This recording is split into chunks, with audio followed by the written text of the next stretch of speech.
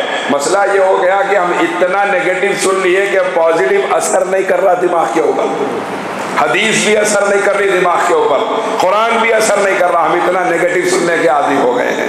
اب آپ غور کیجئے کہ زمین کا وہ حصہ جو جسم مصطفیٰ سے لگ جائے وہ عرش الہی سے افضل ہے.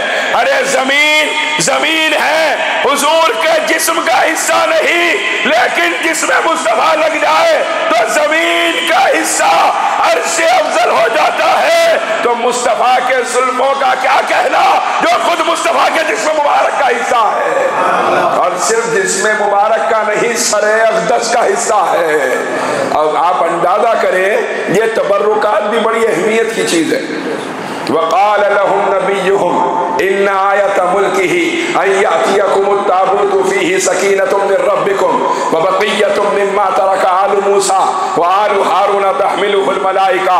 اللہ تبارک و تعالیٰ قرآن پاک میں ارشاد فرماتا ہے، کیا فرمایا کہ جب ان کے نبی سے کہا گیا کہ بے شک نشانی کیا ہے، کون سا بادشاہ حق پر ہوگا، طالوت اور جالوت. قرآن 2 بادشاہوں کا نام ذکر کرتا ہے. اللہ تبارک و تعالیٰ قرآن پاک میں ارشاد فرماتا ہے طالوت حق پر ہے یا جالوت حق پر ہے.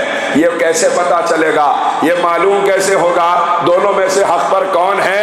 ارشاد فرمایا دونوں میں حق پر وہ ہوگا جس کے پاس تابوت سکینہ ہوگا. آج جو جھگڑا چل رہا ہے نا، جو فلسطین کے اوپر حملے ہو رہے ہیں، یہ مسجد اقصیٰ گرانے کی جو کوشش ہے، یہی کوشش ہے کہ یہودی یہ کہتے ہیں کہ تابوت سکینہ جو ہے وہ مسجد اقصیٰ کے نیچے ہے، اور ہم مسجد اقصیٰ گرا کے تابوت سکینہ نکالیں گے.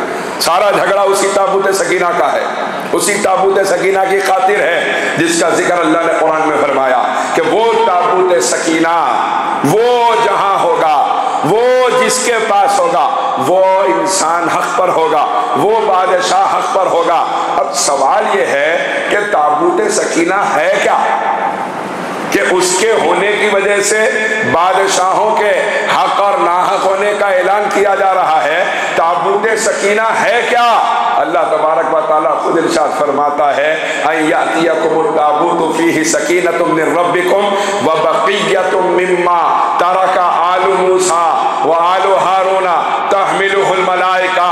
تابوت سکینہ کی خصوصیت یہ ہے اور اس کا ہونا حق کی دلیل اس لیے ہے کہ اس تابوت کے اندر جو ہے اللہ تبارک و تعالیٰ نے اس کے فضل کو اس لیے بیان فرمایا، فضیلت کو، کیونکہ اسی تابوت کے اندر خاندان موسیٰ اور خاندان ہارون علیہ السلام کے تبرکات رکھے ہوئے ہیں۔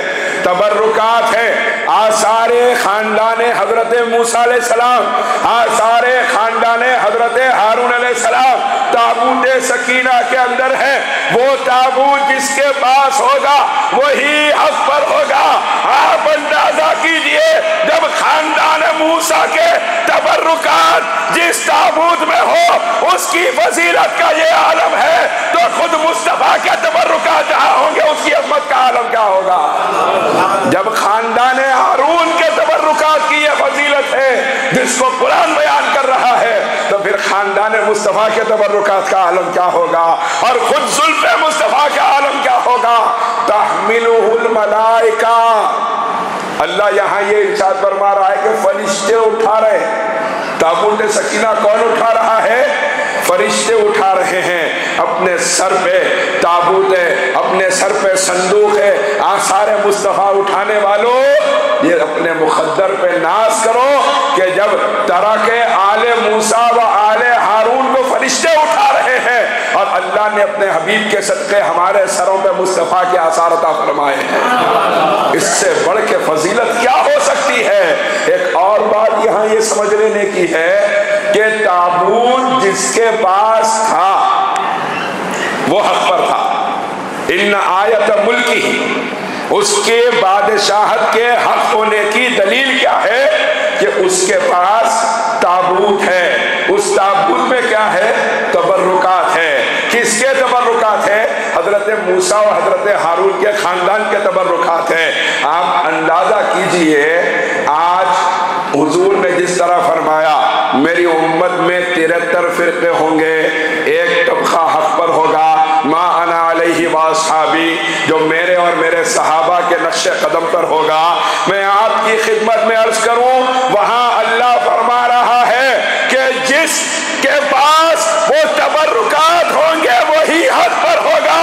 جہاں تبرکات موسیٰ تھے اس وقت وہ حق پر تھا، اور آج 73 فرقے میں 72 ایک طرف ہے اور تنہا اہل سنت ہے جن کے پاس تبرکات مصطفیٰ ہے۔ یہ اہل سنت کی حقانیت کی دلیل بن کے ظاہر ہو رہا ہے۔ جہاں تبرکات موسیٰ تھے تو وہ حق پر تھے۔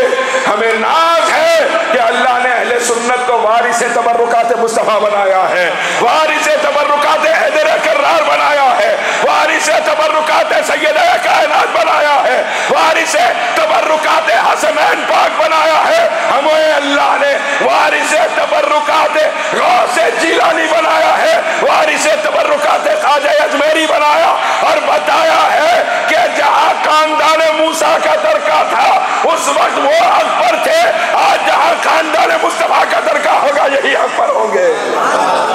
یہ اہل سنت کی حقانیت کی دلائل میں سے ایک دلیل ہے کہ تبرکات خاندان مصطفیٰ کا وارث اللہ نے 73 فرقوں میں تنہا اہل سنت کو بنایا ہے، اور حضور کی میلاد کی ذمہ داری بھی پورے 73 میں 72 ایک طرف ہے، تنہا اہل سنت ایک طرف ہے۔ کوئی روکے رکنا نہیں، آگے بڑھ کے حضور کی میلاد کی خوشی زیادہ سے زیادہ منا کر دنیا کو بتانا کہ حشر تک ڈالیں گے ہم پیدائش مولا کی دھوم، مثل فارس نجد کے قلعے گراتے جائیں گے، خاک ہو جائے ادو جل کر مگر ہم تو رضا، دم میں جب تک دم ہے ذکر ان کا سناتے جائیں گے۔ کی آمد، زندہ کی آمد، آقا کی آمد، علماء اہل سنت۔ لیکن ایک بات ضرور آپ کی خدمت میں عرض کروں گا کہ میلاد صرف ایک دن کے لیے نہیں ہے، میلاد صرف ایک دن کے لیے نہیں، جس غلام نے اپنے چہرے کو مصطفیٰ کی سنت سے سجایا ہے اس نے سال بھر مصطفیٰ کی میلاد منائی ہے۔ جس غلام نے نماز کی پابندی کی ہے اس نے سال بھر مصطفیٰ کی میلاد منائی ہے۔